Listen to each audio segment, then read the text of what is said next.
J'ai mis fin à mes fiançailles après que ma fiancée a secrètement ajouté son ex à la liste des invités de notre mariage. J'ai tout annulé, vendu la maison, et elle ne l'a découvert qu'à l'arrivée des déménageurs. Je m'appelle Blaise. J'ai 31 ans et je travaille comme chef de projet pour une entreprise de construction commerciale. Je construis des centres commerciaux et des cabinets médicaux, ce qui semble ennuyeux jusqu'à ce que vous réalisiez que c'est fondamentalement un chaos organisé, maintenu par des feuilles de calcul et des appels téléphoniques. J'y suis doué. Je suis doué pour les échéanciers, les budgets et pour garder ma bouche fermée quand quelqu'un essaie de me faire réagir. Cette dernière partie s'avère assez pertinente. J'ai acheté ma maison à 28 ans. Un petit pavillon de 3 chambres dans un quartier décent. Rien de tape à accent grave l'œil. J'ai versé 20% d'acompte, j'ai tout fait tout seul. Pas de co-emprunteur, pas d'aide de la famille. C'était la mienne. Ça compte plus tard. J'ai rencontré Marine environ 1 an après avoir emménagé dans la maison. Elle avait 27 ans à l'époque, travaillait dans la vente de produits pharmaceutiques, et avait cette façon d'entrer dans une pièce comme si elle avait déjà été élue la personne la plus intéressante. Elle était intelligente, drôle, confiante. Nous avons vite accroché. Elle a emménagé après environ 10 mois, ce qui semblait naturel. Nous partagions les courses et les charges, mais le prêt immobilier est resté à mon nom parce que, eh bien, c'était mon prêt immobilier. Les choses ont été bonnes pendant un certain temps. Vraiment bonnes. Elle avait ce rire qui vous faisait sentir que vous veniez de dire la chose la plus drôle que personne n'ait jamais dite. Elle se souvenait des petits détails sur les gens. Elle achetait des cadeaux d'anniversaire pour les enfants de mon frère Nicolas sans qu'on le lui demande. Sur le papier, elle était parfaite. Les fissures n'ont commencé à apparaître que lorsque nous nous sommes fiancés. Je l'ai demandé en mariage après environ 1 an et demi de relation. Une demande simple, rien de public. Elle a dit oui, a pleuré, a appelé sa mère immédiatement, et en 48 heures, nous étions plongés dans la planification du mariage. Et écoutez, je sais que la planification d'un mariage est stressante. Je m'attendais à une certaine tension. Ce à quoi je ne m'attendais pas, c'est de voir ma fiancée devenir lentement quelqu'un que je ne reconnaissais plus. Cela a commencé par de petites choses. Elle me demandait mon avis sur les lieux et réservait ensuite celui qu'elle voulait de toute façon. Elle le présentait comme un compromis. Je sais que tu aimes la grange, mais le golf club rend tellement mieux en photo, et nous sommes à peu près à égalité sur le prix. Nous n'étions pas à égalité. Le golf club coûtait 11 000 € de plus, mais elle le disait avec une telle assurance que je me suis retrouvé à acquiescer. Puis ce fut la liste des invités. Nous avions convenu de 150 personnes maximum. Elle l'a augmenté à 180 parce que la famille de sa mère était plus grande. D'accord. Puis 190, puis 200. Chaque fois que je parlais du budget, elle prenait ce ton. Pas en colère exactement, plutôt déçue, comme si j'étais le type à un dîner qui ne cesse de parler du prix du vin. Sa mère, Denise, a tout aggravé. Denise était polie avec moi comme une concierge d'hôtel est polie avec quelqu'un qu'elle soupçonne de voler une serviette. Elle souriait. Elle complimentait ma maison. Elle me remerciait pour le dîner. Et sous tout cela, il y avait cette énergie très spécifique qui disait « Tu es bien, mais tu n'es pas ce que j'avais en tête ». Ce que Denise avait en tête, j'allais l'apprendre plus tard, c'était Jonas. Jonas Mercier était l'ex de Marine.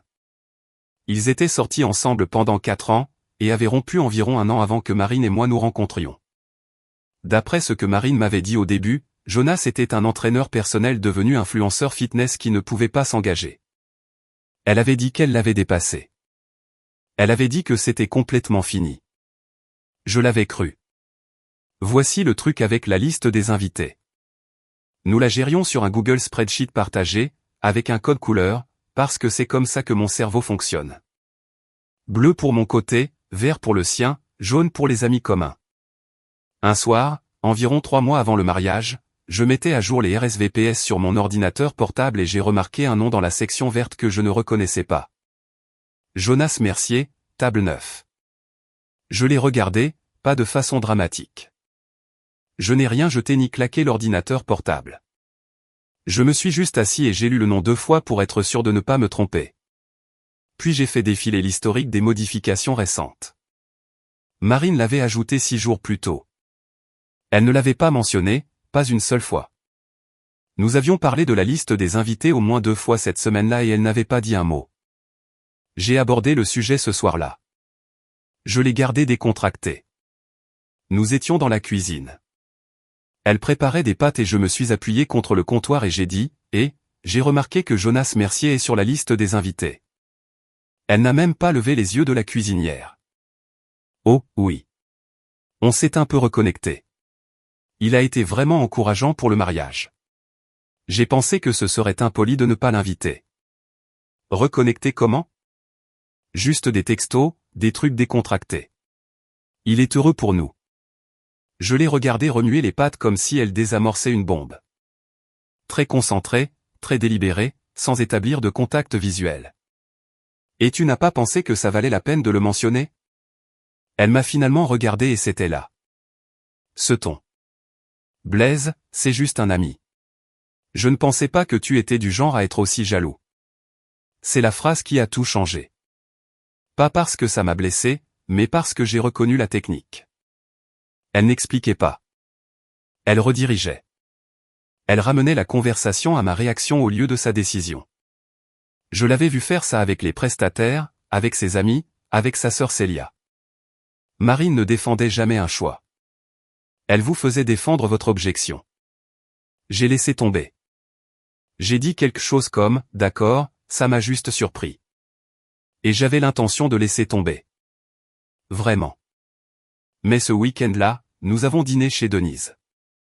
Et quand Marine est allée aux toilettes, Denise m'a regardé par-dessus la table et m'a dit « Je pense que c'est très mature de ta part d'être d'accord avec la venue de Jonas au mariage. Marine craignait que tu n'en fasses toute une histoire. » Denise savait déjà, non seulement elle savait, mais elle en avait apparemment discuté avec Marine avant même que je ne trouve le nom sur la feuille de calcul. Elles avaient parlé de « comment me gérer ». C'est la phrase qui n'arrêtait pas de rebondir dans ma tête sur le chemin du retour. Me gérer. Je n'ai rien dit dans la voiture. Marine parlait de centre de table et j'acquiesçais aux bons endroits. Mais quelque chose avait changé. C'était comme regarder une de ces illusions d'optique où le vase devient soudain 2 visages.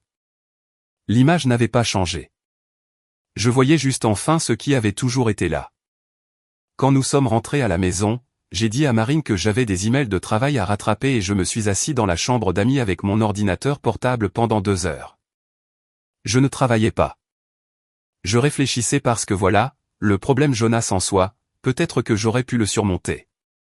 Un ex au mariage est bizarre, mais les gens le font. Ce que je ne pouvais pas surmonter, c'était la chorégraphie, l'ajout secret, le décontracté répété, Denise ayant déjà les points de discussion prêts. Ce n'est pas comme ça qu'on gère une simple amitié. C'est comme ça qu'on gère quelque chose qu'on sait être faux. Et j'avais ce sentiment, le genre que l'on ressent quand on ouvre une porte de placard et que le sol est mouillé, mais qu'on ne voit pas d'où vient l'eau. Quelque chose d'autre se passait. Quelque chose que je n'avais pas encore trouvé. Je ne savais tout simplement pas à quel point j'avais raison. Je veux être clair sur quelque chose. Je ne suis pas un fouineur. Je n'ai jamais été le type à vérifier le téléphone de sa petite amie pendant qu'elle est sous la douche. Je pense que c'est une limite. Et une fois que vous la franchissez, vous ne pouvez pas la franchir. Mais je dirais aussi ceci, quand quelqu'un vous ment en face et que vous le savez, le calcul moral change. Vous n'envahissez pas leur vie privée. Vous protégez la vôtre. C'était environ une semaine après le dîner chez Denise. Marine se préparait pour aller se coucher et son téléphone a vibré sur le comptoir de la cuisine. Elle était dans la salle de bain, la porte fermée, faisant toute sa routine de soins de la peau, ce qui prend bien 20 minutes. Je n'avais pas l'intention de regarder. Je chargeais le lave-vaisselle, mais l'écran s'est allumé et j'ai vu l'aperçu. Jonas a passé un si bon moment mardi dernier. Ta maman est hilarante. Mardi dernier, j'ai pensé à mardi dernier. Marine m'avait dit qu'elle déjeunait avec une amie de l'université nommée Patricia. Elle m'avait même envoyé une photo d'une salade d'un restaurant que je ne reconnaissais pas. Déjeuner entre filles, avec un petit emoji. J'ai pris son téléphone. Il était déverrouillé. Je sais. Mais je l'ai pris. Le fil de discussion avec Jonas remontait à environ 2 mois. Je n'ai pas lu tous les messages. Je n'en avais pas besoin. Les points forts étaient suffisants. Il y avait des blagues internes que je ne comprenais pas. Il y avait des messages vocaux que je n'ai pas écoutés parce que j'étais dans la cuisine et que je ne pouvais pas risquer qu'elle les entende. Il y avait environ une douzaine de références à des rencontres, la plupart organisées par Denise. Denise avait organisé au moins 2 dîners où Jonas était présent. Marine y avait assisté aux 2 et m'avait dit qu'elle était ailleurs à chaque fois. Et puis il y avait le reçu. Marine avait envoyé à Jonas une photo d'un reçu de restaurant d'un endroit appelé La Marelle, un restaurant méditerranéen de l'ouest de la ville. Le message disait « Maman a insisté pour payer, mais je l'ai pris. Lol. La prochaine fois, c'est nous qui payons. » Le reçu était daté de 3 semaines plus tôt. J'ai fait le calcul. Il y a 3 semaines, c'était un jeudi. J'ai sorti mon propre SMS avec Marine de ce jour-là, et bien sûr, elle m'avait dit qu'elle travaillait tard. Elle m'avait envoyé un message à 19h15 disant qu'elle était coincée dans une réunion de conformité qui s'éternisait. Elle était au restaurant avec son ex-petite amie et sa mère. J'ai remis le téléphone exactement là où il était, chargé les 2 dernières assiettes dans le lave-vaisselle, essuyé le comptoir. Quand elle est sortie de la salle de bain, j'étais assis sur le canapé à regarder un documentaire sur la construction sur YouTube. Elle m'a embrassé sur le front et m'a dit bonne nuit. Je n'ai pas dormi cette nuit-là. Pas de tristesse, exactement. Plutôt comme si mon cerveau était passé en mode projet. Quand quelque chose tourne mal sur un chantier, je ne panique pas. J'évalue. Je détermine ce qui est réellement cassé par rapport à ce qui semble juste cassé. Puis je fais un plan.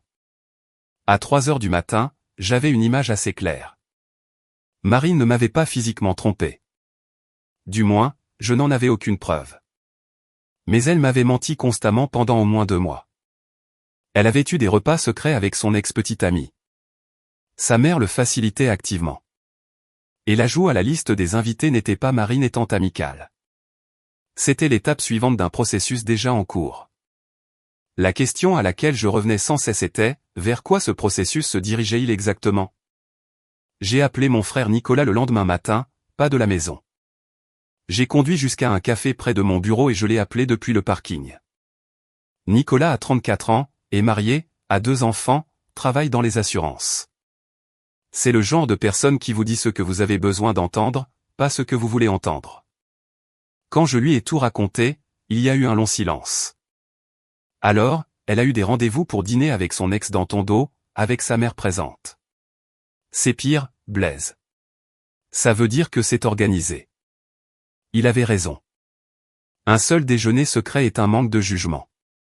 Une série de sorties planifiées coordonnées par une tierce personne est une campagne. Qu'est-ce que tu vas faire, a-t-il demandé. Je ne sais pas encore. Tu vas la confronter? J'y ai pensé. Vraiment pensé. Et la réponse était non. Pas encore. Parce que j'avais déjà vu Marine gérer la confrontation. Je l'avais vue avec le lieu, avec la liste des invités, avec chaque désaccord que nous avions jamais eu. Elle n'aborde pas le fond. Elle recadre la conversation jusqu'à ce que ce soit vous qui vous excusiez. Si j'allais la voir avec ce que j'avais trouvé, elle ferait en sorte que ça tourne autour de moi qui regardais son téléphone. Elle pleurerait. Elle me traiterait de manipulateur. Denise la soutiendrait. Et en 48 heures, je serais le méchant de l'histoire. Alors, au lieu de ça, j'ai décidé de mettre mes faits au clair et mes options au clair avant de dire un seul mot. La première chose que j'ai faite a été de faire le point sur ce à quoi j'avais réellement affaire. La maison était à moi, mon nom sur l'acte de propriété, mon nom sur le prêt immobilier, acheté 18 mois avant même que je rencontre Marine. Elle y vivait depuis environ 1 an et demi, partageant les charges et les courses, mais elle n'avait jamais contribué au prêt immobilier ni à aucune rénovation. Aucune revendication légale. J'en étais presque certain, mais j'ai pris note de le confirmer. Le mariage était un désordre différent. Nous avions déjà versé des acomptes pour le lieu, le traiteur, le digi, le fleuriste et le photographe. Certains de ces acomptes étaient remboursables, d'autres non. J'avais tout payé avec un compte d'épargne dédié que j'avais mis en place spécifiquement pour le mariage. Marine n'avait pas non plus contribué à ce compte. Elle avait dit qu'elle s'occupait de la cagnotte de la lune de miel, qui à ce moment-là contenait environ 2 000 € contre les quelques 19 000 € que j'avais dépensés en acompte. Le déséquilibre financier ne m'avait pas dérangé auparavant. Je gagnais plus d'argent et ça ne me dérangeait pas de couvrir le mariage. Mais assis dans ce parking avec un café tiède, j'ai réalisé que le déséquilibre n'était pas de la générosité. C'était une architecture. Elle l'avait mise en place. Alors, je finançais tout pendant qu'elle maintenait un déni plausible sur les coûts. J'ai passé les 2 jours suivants à agir complètement normalement. J'allais au travail, rentrais à la maison, préparais le dîner, parlais du plan de table. C'était surréaliste. J'étais assis en face d'elle à discuter si ma tante Hélène pouvait s'asseoir près de sa cousine à cause d'une querelle de 2019. Et tout le temps, je pensais à des reçus de restaurants et à des messages textes supprimés. Le jeudi, quelque chose d'autre est arrivé auquel je ne m'attendais pas. J'ai reçu un appel de Célia, la sœur cadette de Marine. Célia a 25 ans, elle est institutrice, et c'est vraiment l'une des personnes les plus gentilles que j'ai jamais rencontrées. C'est le membre de la famille Klein qui m'aime sans condition. Elle a appelé pour me demander à propos d'un essayage de robe de demoiselle d'honneur. Et à la fin de la conversation, elle a dit quelque chose qui m'a fait tinter les oreilles.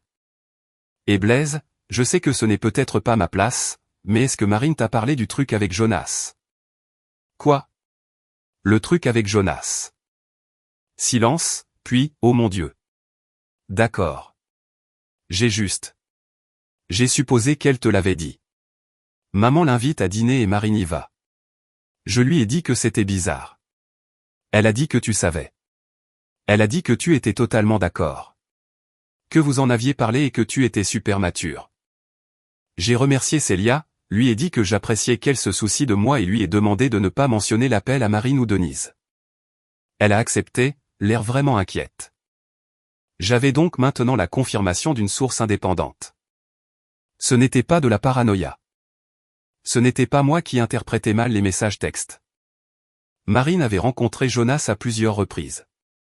Sa mère orchestrait cela et elle avait proactivement menti à sa propre sœur pour se couvrir. Cette nuit-là, j'ai ouvert mon ordinateur portable et j'ai commencé une nouvelle feuille de calcul. Je l'ai intitulée « Stratégie de sortie » parce que voici ce que j'avais compris maintenant. Ce n'était pas une mauvaise passe. Ce n'était pas des doutes de dernière minute. C'était une femme qui menait une double vie depuis des mois pendant que je finançais un mariage à 40 000 €. Et que le but final soit de me quitter pour Jonas, ou de le garder comme plan de secours, ou une sorte de chose tordue d'ego que Denise encourageait, ça n'avait pas d'importance. La confiance était partie, pas fissurée, partie. La seule question qui restait était comment partir à mes conditions, pas aux siennes. Les 2 semaines suivantes ont été les plus étranges de ma vie. Je suis allé au travail, suis rentré à la maison, j'ai embrassé ma fiancée, j'ai parlé des détails du mariage, et chaque nuit après qu'elle se soit endormie, je me suis assis dans la chambre d'amis avec mon ordinateur portable, affinant un plan pour tout démanteler. Je ne vais pas prétendre que je me sentais comme un héros d'action. La plupart du temps, je me sentais malade. Il y a eu des moments, surtout le matin quand elle me tendait le café et souriait et me demandait comment s'était passée ma journée, où j'ai presque cédé, presque dit, oublions ça. Parlons-en comme des adultes. Mais ensuite, je me souvenais du fil de discussion, du reçu de la marelle. La prochaine fois, c'est nous qui payons. Et le sentiment passait. La première chose que j'ai faite a été d'appeler un avocat, pas un avocat de divorce, évidemment puisque nous n'étions pas mariés, mais un avocat immobilier nommé Philippe Drouin, qui avait fait du travail pour ma société. J'ai expliqué la situation et lui ai posé une question. Marine a-t-elle des droits légaux sur ma maison? Philippe m'a posé une série de questions très directes. Était-elle sur l'acte de propriété? Non. Le prêt immobilier? Non. Avait-elle effectué des paiements hypothécaires? Non. Avait-elle payé des rénovations ou des améliorations? Non. Y avait-il un accord de cohabitation écrit? Non. Avait-elle emménagé sous la promesse d'une propriété partagée? Non. Philippe a dit que dans cet état, elle était essentiellement une locataire au mois.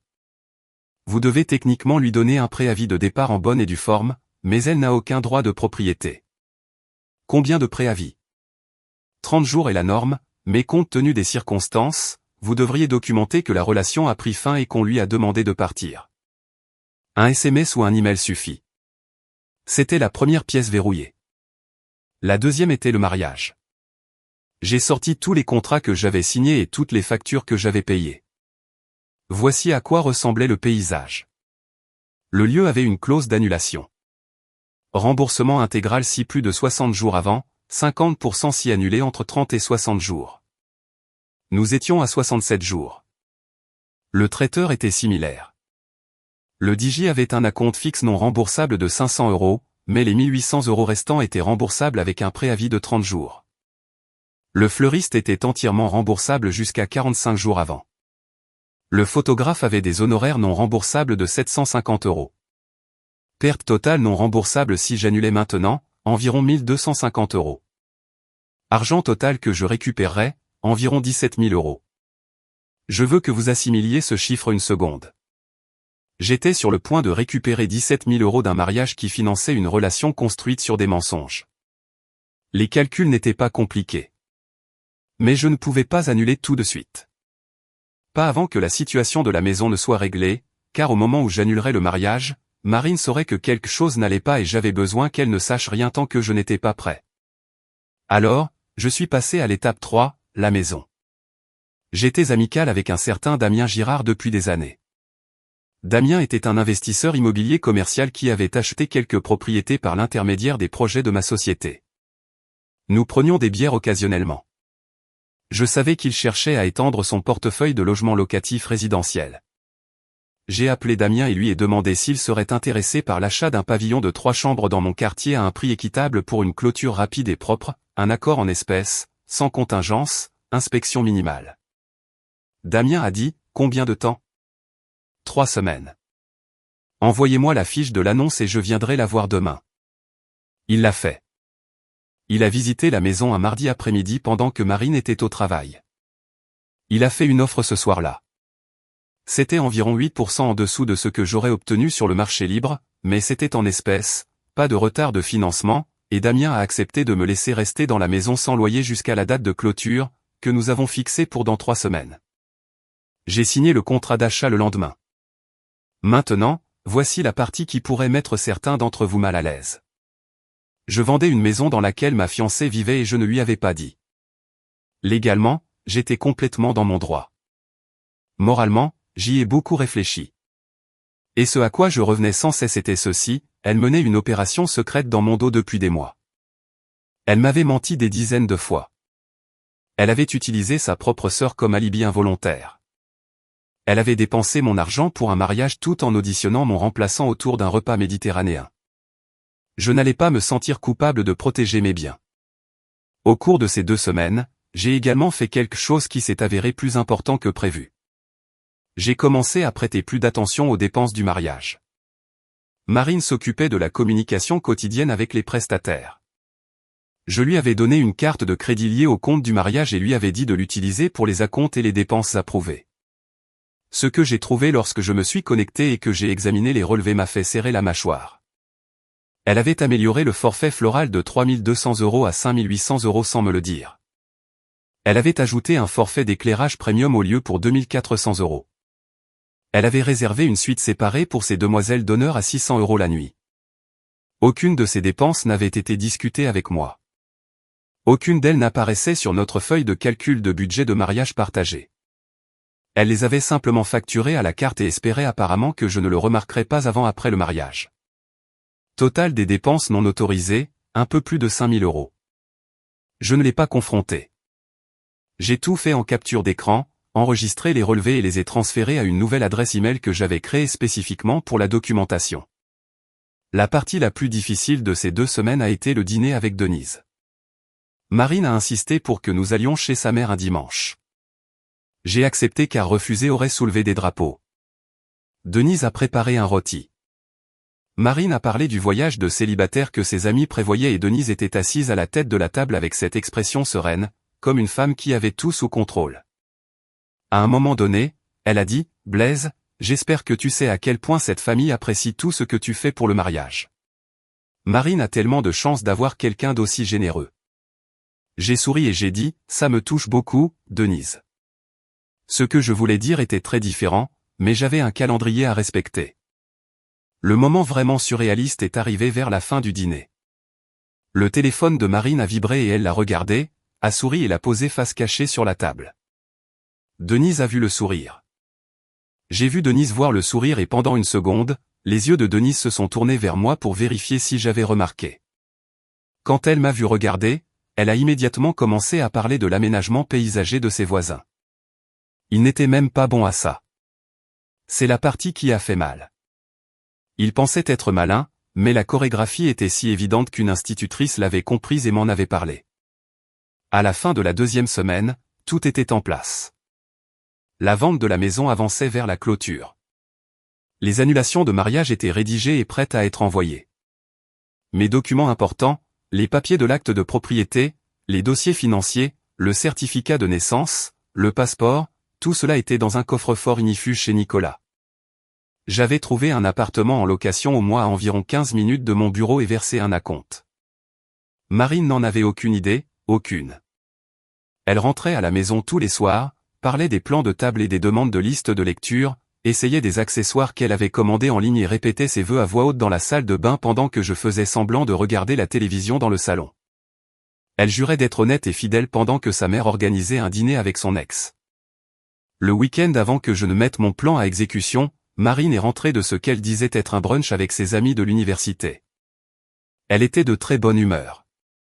Elle m'a serré dans ses bras et m'a dit « Mon amour, je suis tellement excitée pour ce mariage. Tout va être parfait. » Je pense aussi, ai-je dit. Elle m'a embrassé sur la joue et est allée prendre une douche. Je me suis assis sur le canapé et j'ai pensé au déménageur que j'avais réservé pour jeudi. Elle n'avait aucune idée de ce qui allait arriver.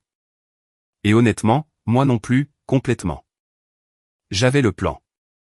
J'avais la feuille de calcul. J'avais le calendrier, mais il y a une différence entre planifier de faire exploser sa vie et réellement allumer la mèche. Le jeudi était dans 4 jours. Lundi matin, Marine est partie pour une conférence de travail de 3 jours à Lyon.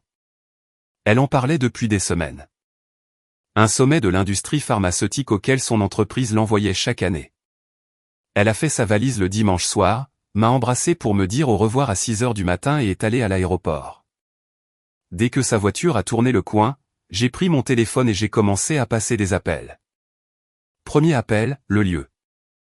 J'avais déjà rédigé l'email d'annulation, mais je voulais parler à quelqu'un directement pour m'assurer que le processus de remboursement commençait immédiatement. La coordinatrice d'événements, une femme nommée Patricia, était confuse. Elle a demandé si tout allait bien. Je lui ai dit que le mariage était annulé et que j'apprécierais un remboursement rapide selon les termes de notre contrat. Elle a dit qu'elle le traiterait ce jour-là. Deuxième appel, le traiteur, même conversation, plus courte. Ils ont confirmé un remboursement intégral moins des frais administratifs de 200 €. Très bien. Troisième appel, le DJ. J'ai appelé le bureau. J'ai parlé à un responsable des réservations. Annulé. J'ai perdu la compte de 500 €. Attendu. Quatrième appel, le fleuriste. Remboursement intégral. Pas de problème. Elle a même dit, je suis désolé d'entendre ça, chérie. Ce qui était inattendu et gentil. Cinquième appel, le photographe. J'ai perdu les honoraires de 750 €. Le photographe était compréhensif et m'a souhaité bonne chance. À 11 heures, tous les prestataires étaient annulés et les confirmations de remboursement affluaient dans mes emails. Récupération totale, un peu moins de 17 000 € de retour sur mon compte dans les 7 à 10 jours ouvrables. Les améliorations non autorisées que Marine avait facturées étaient incluses dans la partie remboursable, ce qui signifiait que je récupérais en fait de l'argent qu'elle avait dépensé sans ma permission. Petite consolation, mais je la prends. Cet après-midi-là, je suis allé à la maison et j'ai commencé à faire mes valises. Je veux être honnête sur ce que j'ai ressenti. Ce n'était pas un triomphe. C'était une démolition. Avez-vous déjà regardé un bâtiment s'effondrer exprès? Même quand vous savez que ça doit arriver, même quand vous avez planifié chaque charge et calculé chaque angle, il y a toujours ce moment où votre poitrine se serre et vous pensez que c'était une vraie chose et maintenant ce n'est que des gravats. J'ai emballé méthodiquement. Les vêtements d'abord, puis les livres, puis les affaires de cuisine. Les choses qui étaient à moi, la poêle en fonte que mon père m'avait donnée, le set de couteaux que j'avais acheté avec mon premier vrai salaire, le moulin à café.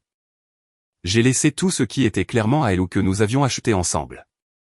Je n'essayais pas d'être mesquin. J'essayais d'en finir. Nicolas est venu après le travail pour m'aider. Il n'a pas dit grand-chose au début, il a juste pris des cartons et a commencé à emballer des cadres photos. Vers 21h, nous étions assis par terre à manger de la pizza sur des assiettes en carton, entourées de cartons. Et il a finalement dit ce qu'il pensait. Ça va? Pas vraiment. Tu fais ce qu'il faut. Je sais. Elle va devenir folle. Je sais aussi. Il est parti vers minuit.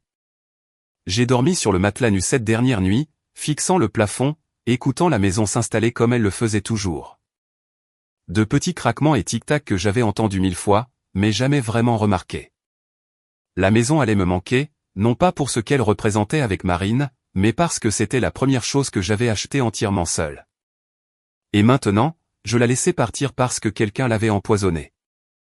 Mardi et mercredi, j'ai fini de faire mes valises et j'ai chargé les cartons non essentiels dans un garde-meubles que j'avais loué près de mon nouvel appartement. Les déménageurs devaient venir jeudi pour les meubles et les autres choses lourdes.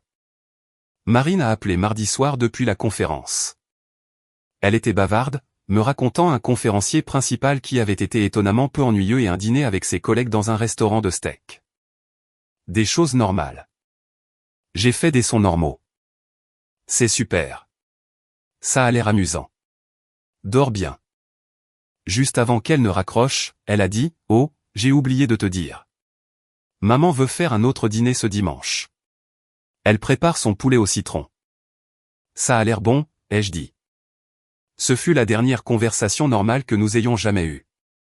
L'avion de Marine a atterri jeudi à 14h. Elle m'a dit qu'elle serait à la maison vers 15h30, selon la circulation. Les déménageurs sont arrivés à la maison à midi. Ils étaient 3, 2 jeunes hommes et un contremaître plus âgé nommé Raymond qui n'arrêtait pas de m'appeler « patron » et se déplaçait avec l'efficacité de quelqu'un qui avait fait ça 10 000 fois. Ils avaient le cadre de lit, le canapé, le bureau, la bibliothèque et la table à manger chargée à 13h45. La maison n'était pas vide. Les vêtements de Marine étaient toujours dans le placard. Ses affaires de salle de bain étaient toujours étalées sur le comptoir. La télévision que nous avions achetée ensemble était toujours fixée au mur, mais ma moitié de notre vie commune était partie. Raymond m'a demandé s'il y avait autre chose. J'ai regardé autour du salon, qui avait maintenant un vide en forme de canapé et des taches nues sur les murs où mes tableaux étaient autrefois accrochés. C'est tout, ai-je dit. Je les ai payés, j'ai bien pour boire, et ils sont partis. Puis, je me suis assis dans mon camion dans l'allée et j'ai attendu. Elle est arrivée à 15h22. Je connais l'heure exacte parce que je regardais l'horloge de mon tableau de bord, comptant les minutes comme on compte les minutes avant une détonation contrôlée. Elle s'est garée à côté de moi, est sortie avec sa valise à roulettes et a commencé à marcher vers la porte d'entrée. Puis elle s'est arrêtée. Elle avait vu le plateau du camion. J'avais laissé quelques articles que j'emportais dans le nouvel appartement à l'arrière. Des petites boîtes, une lampe, une boîte à outils. Elle a regardé le camion, m'a regardé à travers le pare-brise. Je pouvais voir la confusion se former sur son visage. Elle a marché vers ma vitre et je suis sorti. Blaise, qu'est-ce qui se passe? Tu fais quelque chose à la maison. Marine, nous devons parler. Pourquoi y a-t-il des choses dans ton camion? Qu'est-ce qui se passe? J'ai pris une inspiration. Le mariage est annulé. J'ai annulé tous les prestataires. Les remboursements sont en cours de traitement. J'ai aussi vendu la maison. La clôture est la semaine prochaine. J'ai déjà déménagé mes affaires. Elle m'a regardé. Pas la façon dont les gens regardent dans les films où leur bouche s'ouvre et leurs yeux s'écarquillent. C'était plus comme si son visage était complètement vide, comme un écran d'ordinateur quand le courant est coupé. Quoi, a-t-elle murmuré. Je sais pour Jonas, Marine. Je sais pour les dîners avec ta mère. Je sais pour les textos. Je sais pour l'amarelle. Je sais tout. Le vide s'est fissuré. Quelque chose a bougé derrière ses yeux, rapide et désespéré, comme un animal cherchant une sortie. Blaise, je ne sais pas ce que tu penses savoir, mais non. S'il te plaît, non. J'ai vu le fil de discussion. J'ai vu le reçu. Célia m'a tout dit. Ta mère en a parlé au dîner comme si c'était de notoriété publique. Je ne devine pas. Ses mains ont commencé à trembler. La poignée de la valise a cliqueté contre l'allée. C'est insensé, a-t-elle dit. Sa voix montait. Tu ne peux pas simplement vendre la maison. J'habite ici. C'est ma maison, Marine. Mon nom sur l'acte. Mon nom sur le prêt immobilier. J'ai parlé à un avocat. Tu as 30 jours pour récupérer tes affaires, mais j'apprécierais que tu le fasses plus tôt puisque le nouveau propriétaire prendra possession dans 2 semaines. Tu as parlé à un avocat. J'ai aussi trouvé les frais non autorisés sur la carte du mariage, l'amélioration florale, le forfait d'éclairage, la suite nuptiale. Plus de 5 000 € que tu as facturés sans en discuter avec moi. Sa bouche s'est ouverte et refermée. Puis ses yeux se sont plissés et je l'ai vu. Le pivot, le recalibrage.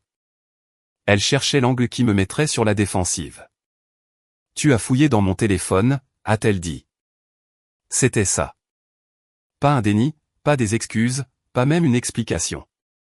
Directement à la contre-attaque. Oui, ai-je dit. Je l'ai fait. Et j'ai trouvé exactement ce que je craignais de trouver. Elle a commencé à pleurer. De vraies larmes, je pense. Ou peut-être pas. Je ne pouvais plus vraiment le dire. Blaise, tu exagères complètement. Jonas est juste un ami. Ma mère l'aime bien, c'est tout.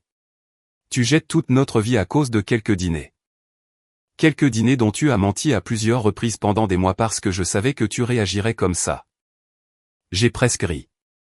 J'ai en fait senti un son monter dans ma poitrine qui aurait pu être un rire si je l'avais laissé sortir. Parce que même maintenant, même debout dans l'allée avec les déménageurs partis et le mariage annulé et la maison vendue, elle le faisait toujours, elle inversait toujours la situation. J'étais le déraisonnable. J'étais celui qui réagissait de manière excessive. Ma réaction parfaitement légitime à des mois de tromperie était le vrai problème. Marine, je vais y aller maintenant. Tes affaires sont toutes à l'intérieur. Je n'ai touché à aucune de tes affaires. Tu es la bienvenue pour rester jusqu'à la fin du mois. Après cela, tu devras partir. Je suis monté dans mon camion et j'ai tourné la clé. Elle a attrapé la poignée de la porte. Blaise, attends. Tu ne peux pas juste. Nous devons parler de ça. Nous en parlons. C'est la conversation. Tu ne m'as même pas donné une chance de m'expliquer. Je l'ai regardé une dernière fois. Tu as eu 2 mois pour t'expliquer, Marine. Tu les as utilisés pour dîner avec Jonas. J'ai fermé la porte, j'ai fait marche arrière et je suis parti. Dans le rétroviseur, je pouvais la voir debout dans l'allée avec sa valise, une main toujours tendue vers l'endroit où mon camion avait été. Mon téléphone a commencé à sonner avant que j'atteigne le premier feu rouge. Je n'ai pas répondu. Mon téléphone n'a pas arrêté de sonner pendant 3 jours. D'abord, c'était Marine. Appel après appel après appel, alternant entre des messages vocaux en pleurs et des textos furieux. Les messages suivaient un cycle prévisible. Elle commençait le cœur brisé, genre, s'il te plaît, parle-moi juste.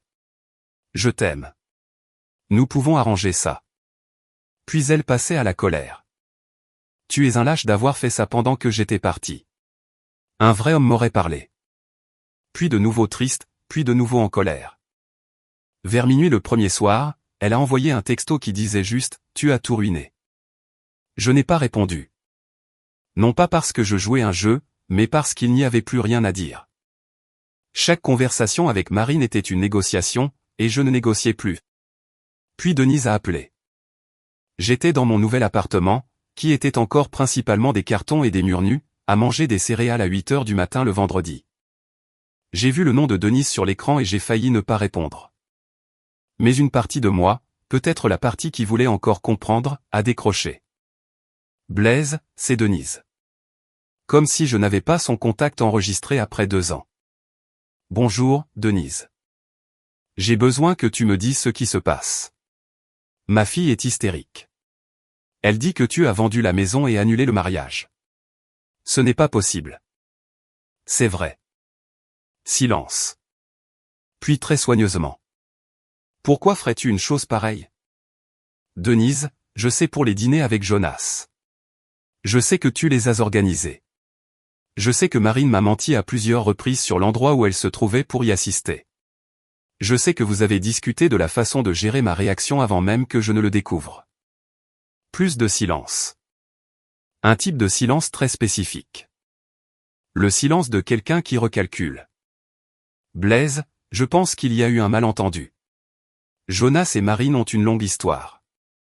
J'ai simplement pensé qu'il serait sain pour eux de maintenir une amitié. Il n'y avait rien d'inapproprié. Alors pourquoi fallait-il que ce soit un secret? Ce n'était pas un secret. C'était juste. Denise. Marine m'a dit qu'elle était à une réunion de conformité pendant qu'elle mangeait de la nourriture méditerranéenne avec Jonas sur ta carte de crédit. Elle a dit à Célia que j'étais d'accord.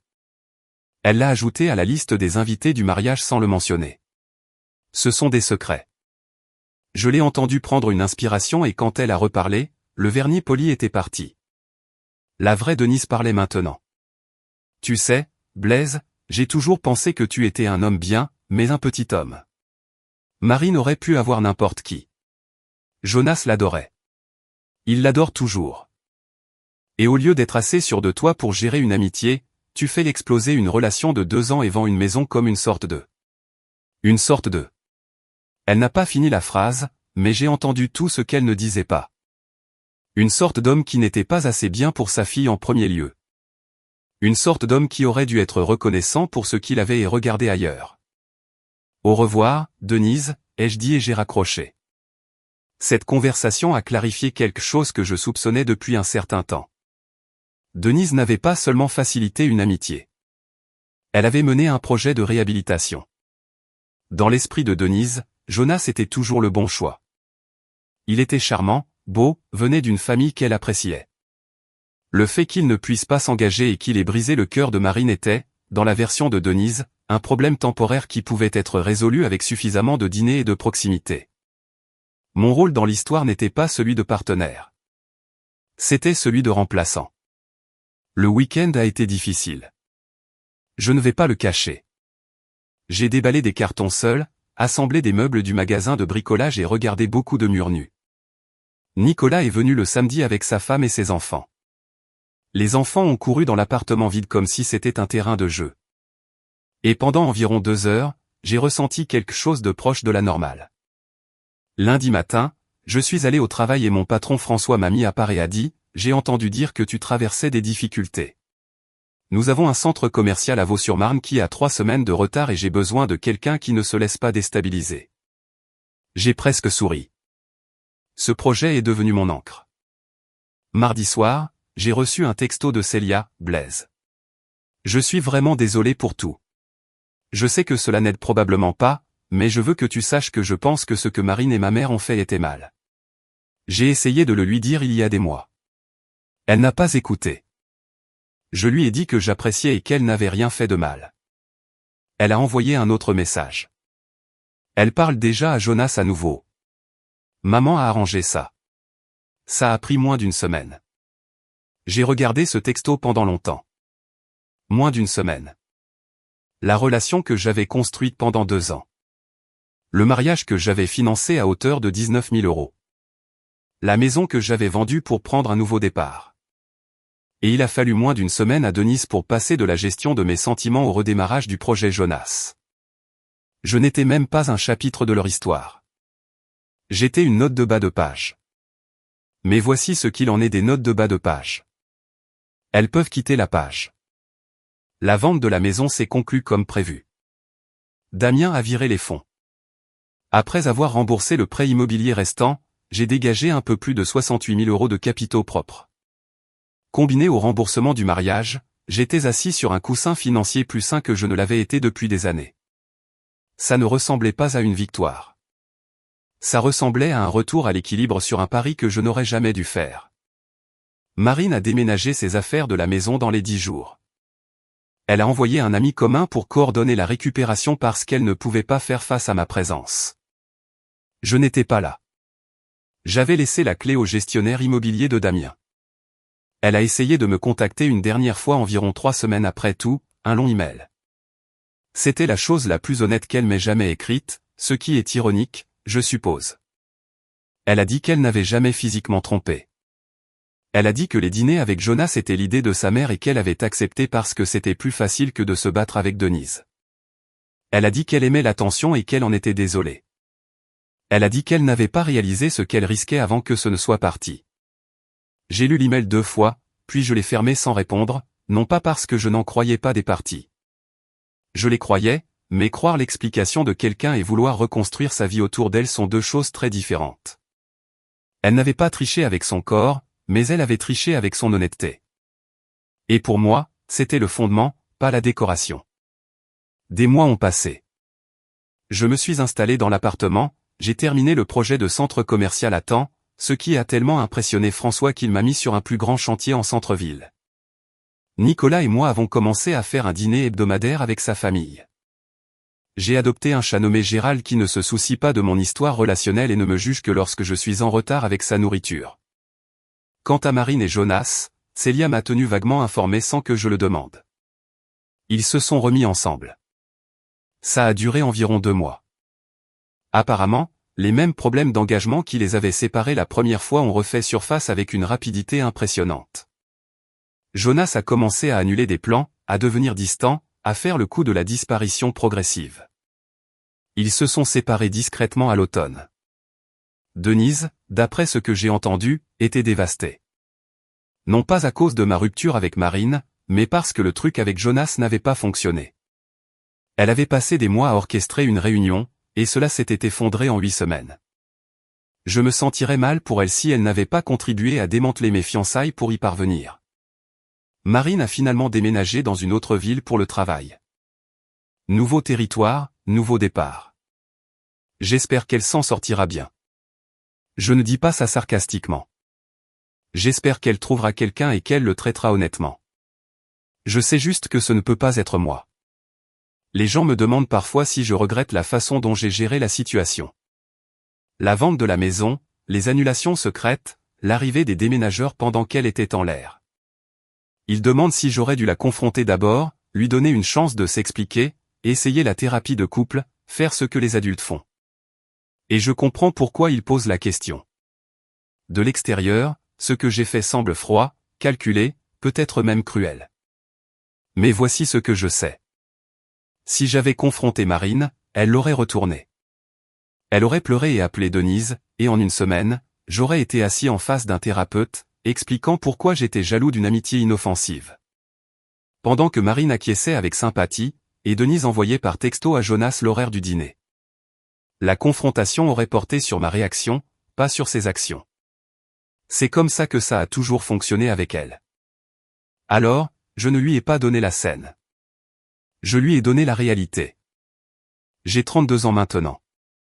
Je vis dans un appartement propre avec Gérald le chat et une poêle en fonte que mon père m'a donnée.